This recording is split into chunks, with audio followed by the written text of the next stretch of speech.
Сейчас я вам исполню хакасский народный тахпах. Этот тахпах исполняется многими музыкантами, все его знают, все прошли именно через этот тахпах. Называется он «Ошықты хазын турпартыр». Но в моем исполнении он звучит примерно так. Хотя у него разные варианты, и рок-музыканты даже исполняют его, и традиционные фольк-музыканты исполняют это произведение. Но вот в моем исполнении он звучит примерно так. Ошықты хазан турпартыр, олының шахсызы шылпақтыр.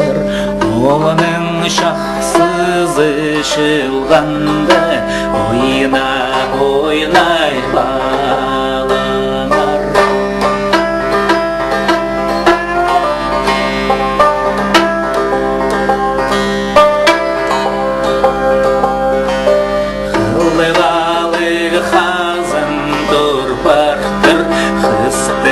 Шахсызы шылпақтыр, қыздың шахсызы шылғанда,